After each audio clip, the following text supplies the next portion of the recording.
Credo in unum Deum, Patrem omnipotentem, Factorem celi et terrae, visibilium Glória ao Pai, e ao Filho, e ao Espírito Santo, assim como era no princípio, agora e sempre, por todos os séculos dos séculos. Amém. São Pio X, rogai por nós. Catecismo da Doutrina Cristã, capítulo 6, Igreja Católica, Comunhão dos Santos, 105. O que é a Igreja? A Igreja é a sociedade dos verdadeiros cristãos, isto é, dos batizados que professam a fé e a doutrina de Jesus Cristo, participam dos seus sacramentos e obedecem aos pastores estabelecidos por ele. 106. Por quem a Igreja foi fundada? A Igreja foi fundada por Jesus Cristo, que reuniu os seus fiéis numa sociedade, sujeitou-a aos apóstolos, tendo por cabeça São Pedro, e deu-lhe o sacrifício, os sacramentos e o Espírito Santo que a vivifica. 107. Qual é a Igreja de Jesus Cristo? A Igreja de Jesus Cristo é a Igreja Católica Romana, porque só ela é una, santa, católica e apostólica, como ele a quis. 108. Porque a Igreja é una? A Igreja é una porque todos os seus membros tiveram, têm e sempre terão a mesma fé, sacrifício, sacramentos e a cabeça visível, o Romano Pontífice, sucessor de São Pedro, formando todos assim um só corpo, o corpo místico de Jesus Cristo. 109. Porque a Igreja é santa. A Igreja é santa porque Jesus Cristo, sua cabeça invisível, e o Espírito Santo que a vivifica são santos. Porque nela é santa a doutrina, o sacrifício e os sacramentos, e todos são chamados a santificarem-se, e porque muitos realmente foram, são e serão santos.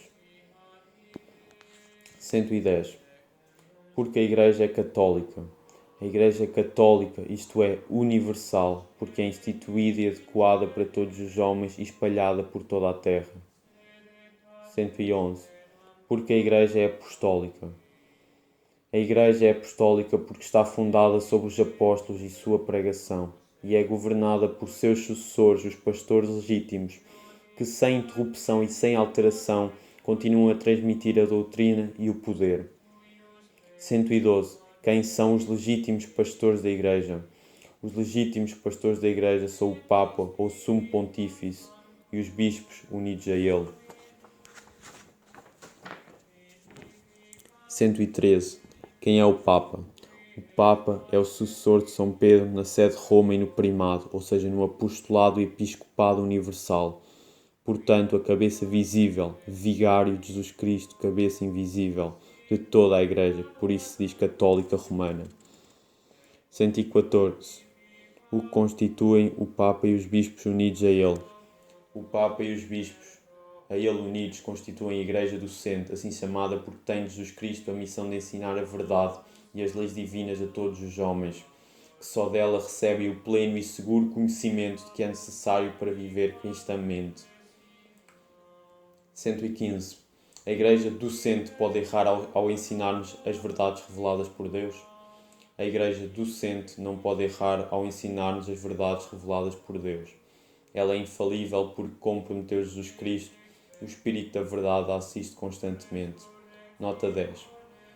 Essa é uma verdade que infelizmente parece ignorada pelos ditos tradicionalistas, que diante da seita modernista que usurpou a estrutura da Igreja Católica com a morte do Papa Pio XII, limitam a atual crise na Igreja Católica à questão do Papa herético, que é uma possibilidade que sempre foi admitida só enquanto o Papa ensinava exercendo seu magistério particular ou privado, como por exemplo ao escrever um livro, mas nunca enquanto ensinava em matéria de fé e moral exercendo seu magistério público, seja ordinário ou extraordinário, a todos os católicos, pois a Igreja docente é infalível em matéria de fé e moral, pois Cristo fala através do magistério da Igreja, tanto extraordinário quanto ordinário, conforme ensinou o Papa Pio XII na encíclica Humani Generis.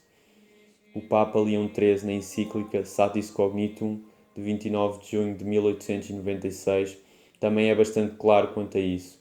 Jesus Cristo instituiu na Igreja um magistério vivo, autêntico e, além disso, perpétuo. Ele quis e muito severamente ordenou que os ensinamentos doutrinais deste magistério fossem recebidos como seus próprios.